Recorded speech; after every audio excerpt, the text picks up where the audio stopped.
Why does Russia so often feel like a nation built on lies and cheats?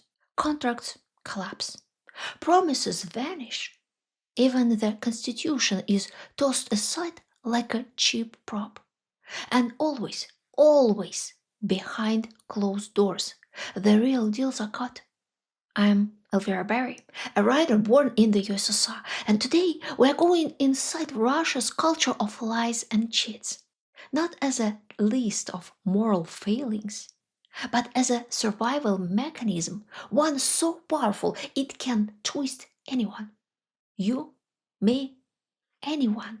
Because here's the thing, Russia exists to serve as an example. What happens there shows us what can happen anywhere if we stop questioning the stories we're told. And on this channel, we pull those lessons out of Russia's shadows, so you can recognize them in your company, your community, even your country. Here's where we are headed. Where it begins, the ancient tribal codes that poison modern trust. The three great lies: false patriotism, false greatness, and false hopelessness. The weapon of the weak. How everyday lying and cheating become the only tool for survival. Stay with me, because once you see how the system works, you'll never look at power the same way again. Before we dive in, if you find value in these deep dives, don't forget to like, share, and subscribe. It helps this channel reach more people who care about the truth. And if you'd like to support my work directly, you can join the think tank for exclusive insights, leave a super thanks, buy me a coffee, or contribute through PayPal. Every bit helps me keep making videos like this for you. Where the culture of lies comes from. To understand how any large society works, we need to face one uncomfortable truth. We are not guided mainly by reason. Much of what we do still stems from subconscious programs, instincts inherited at birth, reinforced through culture, and passed down across thousands of years. And these programs are very old. They were designed to keep a tribe of 30 to 50 people alive, to divide food, to guard the fire. They were never meant for modern nations of millions. Civilization at its core is the long, slow process of breaking away from those instincts. The world we live in today is radically different from the world of hunters and gatherers. What once saved our ancestors often hurts us now. Authoritarian societies are the clearest example. They mirror the tribal model, a chief surrounded by his inner circle. It feels natural, but natural does not mean useful. That structure works only when everyone knows each other personally, when the leader truly sees the whole tribe as his own. The problem is that modern elites instinctively treat their tribe as nothing more than a small circle of 30 to 50 people, family, friends, and business partners. They protect each other, compete with rivals, and treat everyone else as outsiders, or worse, as resources to be used. But the reality of the 21st century is completely different. Today's chiefs no longer manage nomadic bands. They govern vast nations, and they don't control a mammoth carcass from the hunt. They control billion-dollar budgets and entire economies. Yet, their instincts remain the same. Grab the spoils, beat the rivals, destroy the enemy, and prove to their peers that they are the toughest man in the village. This may satisfy the subconscious of a modern ruler, but it is disastrous for the nation he governs. And because reality never matches the illusion, he has to cover the gap with lies, systematic, institutionalized lies.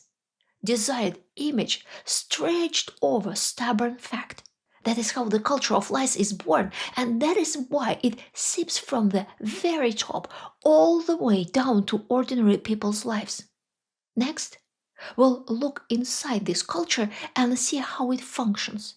and why it feels so familiar not only in Russia but in many places around the world. Lie number one: fake patriotism. For centuries, Russian power has rested on three pillars. Each one is a lie: fake patriotism, fake greatness, and fake hopelessness. Let's start with the first. The story goes like this: Russia's elite loves its people, takes pride in them, and cares for them.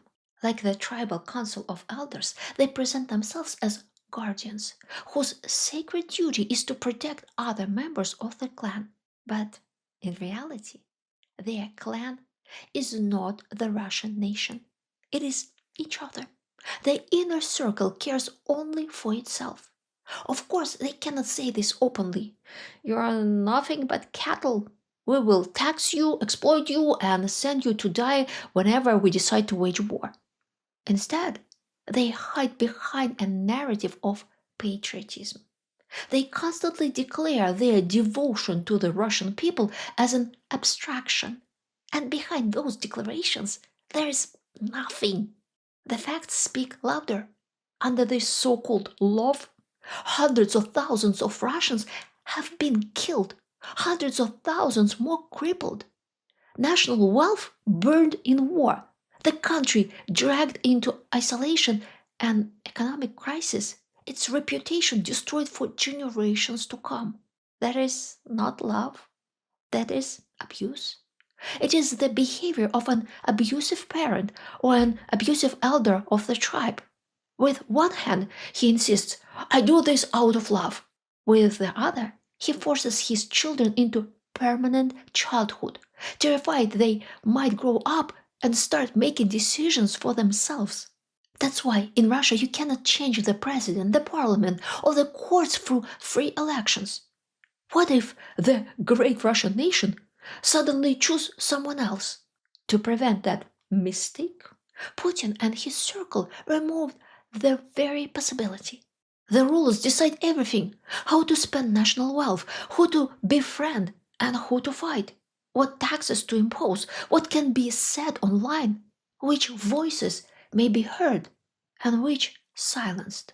This enforced childhood is nothing but a form of patriarchal slavery. And like all slavery, it is justified as for the slave's own good.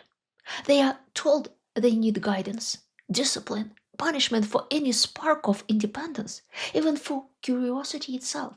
Left on their own, the argument goes, they would make the wrong choices.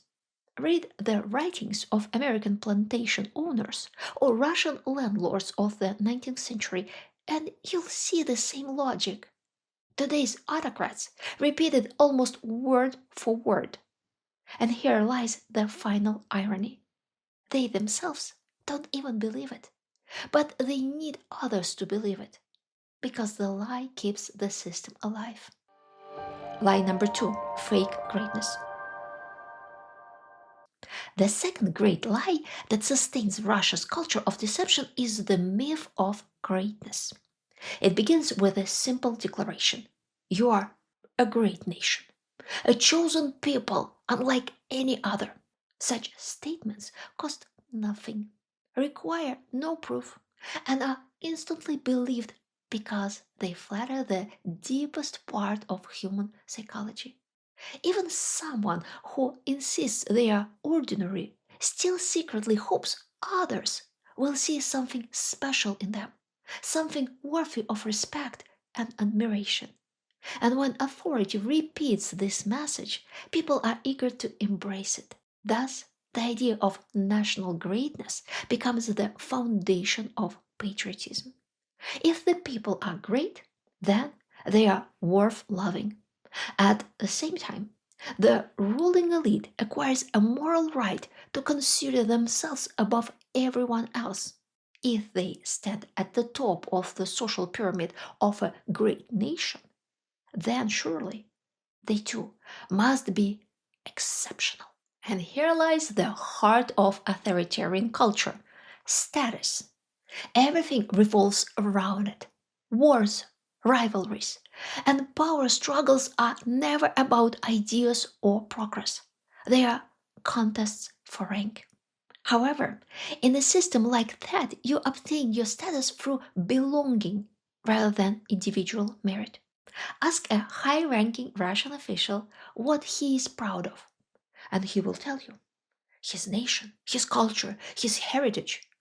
Ask what he himself has accomplished, and you will hear an awkward silence, then anger, because without the collective myth, he is exposed as an ordinary man with little to show.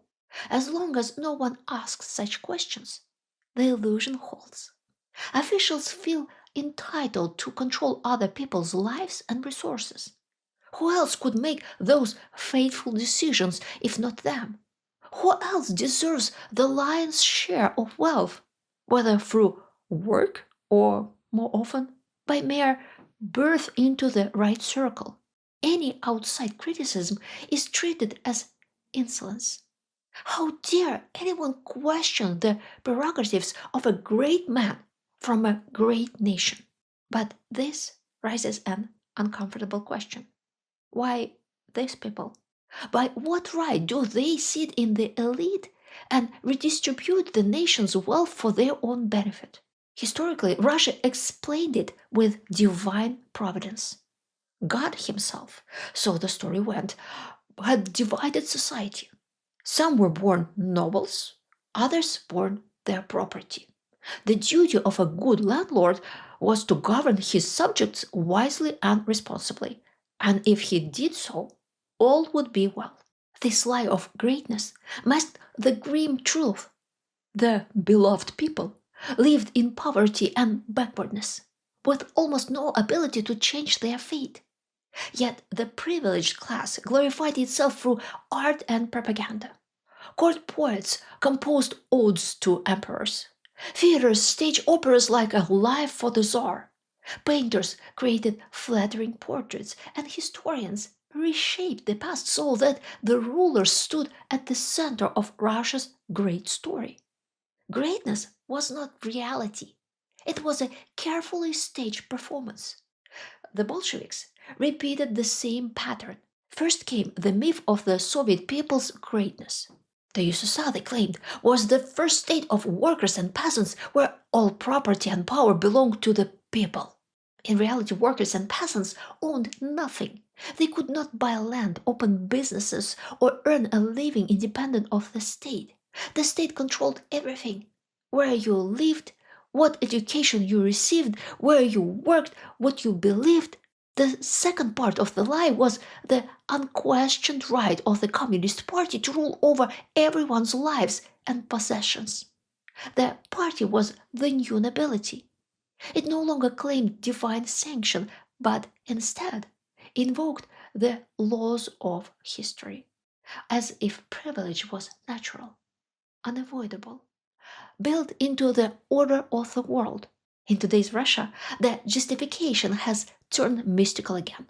The rulers insist they are at the top because they are chosen by fate, by higher powers, by history itself. This belief often blends with nationalism, creating a toxic mix, a conviction that Russia is exceptional because its leaders possess special qualities inherited almost as a birthright. Vladimir Putin is the clearest embodiment of this worldview. If Russia's coat of arms had a slogan today, it might well read, I have the right. If higher powers have placed you above others, then anyone who resists your will is not simply a political opponent, but a violator of divine order. Such thinking explains both the cruelty unleashed on Ukraine and the reckless provocations aimed at NATO. There is another side to the lie of greatness. Russian officials often lie so blatantly, so shamelessly, that it takes your breath away. From the president down to state media, they routinely make statements that directly contradict visible facts. And in this culture, lying on a massive scale is not shameful. It is a privilege. Truth is for the weak, who must prove themselves with evidence.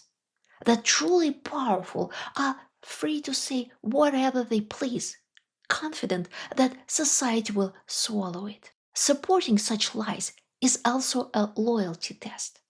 If a subordinate insists on truth, he proves he cannot be trusted. One day he might expose you. Such people must be purged. But if he echoes your words, even when they are absurd, he ties his fate to yours. His reputation is destroyed outside your system. He has no resources of his own, and so his survival depends entirely on your survival. That is the kind of ally Putin and his circle need most. Lie number 3: fake hopelessness. The third great lie is perhaps the most paralyzing. The claim that everywhere society works the same way. If all systems are corrupt, then why resist? Why fight the inevitable? This feels intuitive because authoritarian rule taps into our oldest instincts. All an autocrat really needs to do is reinforce what people already feel, that authority is natural, eternal, and universal. But the facts tell another story. In stable democracies, people are richer. They don't wage wars against each other. Migrants don't flee into dictatorships. They flee from them. Talent, money, ambition all flow toward freer societies. To cover this truth, authoritarian regimes build an alternative reality. In Tsarist Russia, it was orthodoxy. Only the faithful had eternal salvation. The West, no matter how advanced, was doomed by its lack of true spirituality. In Soviet Russia, the barrier was a lack of information. To believe the myth, you had to stay ignorant. You could not know how other countries lived or even how your own system actually functioned. Access to real information was currency, a privilege traded among elites. Everyone else was fed the narrative. Your country is the happiest in the world. Others lived in misery. Soviet films even staged illusions of abundance. Apartments, furniture, consumer goods most people could never touch, so that the myth of prosperity felt real. Life became one long struggle against temporary difficulties, always blamed on petty officials, never on the system itself. When the USSR collapsed and the internet arrived, the illusion cracked. People could compare. Millions left Russia. Those who had the skills, languages, and the resilience to survive abroad. The brain drain still cripples Russia today. The people most capable of building a modern economy are often the least willing to fight in its wars. The current elite knows this. That's why they try to close off the lower ranks of society from real knowledge. Four strategies stand out: educational isolation. Russian diplomas are cut off from international recognition, making it harder to find work abroad. Selective immigration. Borders stay open, so the ambitious can live quietly instead of turning revolutionary at home. Propaganda reset. Schools are flooded with Soviet-style indoctrination, only now turbocharged with digital fakes. Information overload. Instead of one clean ideology, citizens are bombarded with conflicting messages. Confusion paralyzes. When everything contradicts everything else, the natural instinct is to freeze. This is why Russian media obsesses over foreign news, but always through a distorting lens. Open RIA Novosti, the most read Russian news site, and you'll see headlines like riots and chaos in Paris. Athlete who refused to compete for Russia regrets life in the US. Finland horrified by effects of sanctions against Russia. The message is clear. Don't bother protesting. Don't dream of alternatives. Everywhere is the same. Everyone lies. At least here you can speak the language and keep your social ties. Abroad, you'll clean floors, deliver food, and watch your children struggle in schools they don't understand. If you want to dive deeper into the Soviet culture of lies, read my novel, The Prince of the Soviets. It tells the story of a foreign journalist working in Moscow during Stalin's rise to power, witnessing firsthand how the mythology of Soviet greatness was constructed and how foreign correspondents themselves became complicit. Faced with irresistible privileges on one side and the very real threat of violence on the other, few could resist the temptation to go along. The weapon of the weak. If lies rule at the top, the same logic spreads below. Ordinary people in Russia survive with the only weapons left to them: lies, cheating, and cynicism. There is a well known Soviet joke that captures it perfectly. The bosses pretend to pay us, and we pretend to work. Everyone knows the truth. The elite doesn't care about the people's well being. So the people, in turn, stop caring about honesty. Deception becomes a survival skill. This is not new. Memoirs from the 19th century describe children already being trained to fake emotions they can't feel, to bow and obey in order to avoid punishment. By the Soviet era, this had hardened into ritual. Take the parade of song and drill. Children marched in columns, waving flags, singing revolutionary anthems. Teachers pretended to be inspired. Students pretended to care about the prize pennant. If you didn't want to march, you could fake a doctor's note, secured by connections or, more often, by a small bribe. A chocolate bar, a bottle of cheap cognac. We lied in essays, writing how much we loved books we could not stand. We lied in class reports about the international situation, parroting propaganda nobody listened to. And we lied about our pride in the world's best education or the myth that we are the most reading nation. Nobody checked the data. The slogan was enough. Adults did the same. At work meetings, people condemned banned poets without reading a single line. They wrote fake reports which their bosses passed up the chain until the paper reality showed a country prospering. Even as toilet paper only reached provincial towns in the 1980s. Women still used rags for hygiene, and basic supplies like cotton wool were unavailable. So people stole from factories, faked documents, and cut corners. This was not shameful, it was normal. Like workers in a chemical plant adapting to the stench, people adapted to the stench of lies. If you've never breathed clean air, you think poison is normal. That's why today's lies about Ukraine met little resistance. People shrug. The bosses know better. Everyone lies. Truth doesn't matter. My job is to survive, to protect my family. And if the TV says Ukraine is full of fascists, well, then there must be fascists. This is not just Russia. The same pattern appears in Iran, North Korea, China. Anywhere a closed system feeds people the same poisoned air. It also appears in closed corporations, military bases, even small communities where those with the resources impose rules and dress injustice as the natural order of things. The lesson is harsh. Sliding back into archaic patterns is easy. It feels natural. Our instincts want it. What's difficult is the opposite. Resisting those instincts, measuring reality, asking what will help us all in the long run. What world do we want to leave to our children?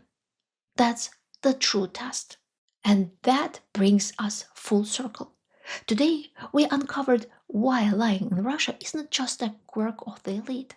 It's a survival mechanism deeply rooted in ancient instincts and reinforced by authoritarian rule. But the bigger lesson is this. Once you see those mechanisms clearly, you can spot them anywhere and resist them in your own life. So here's my question for you. Have you ever caught yourself lying or cheating just to survive a situation? at work, in school, or in daily life? How did it feel? I'd love to hear your stories in the comments. Thank you for watching and for thinking with me.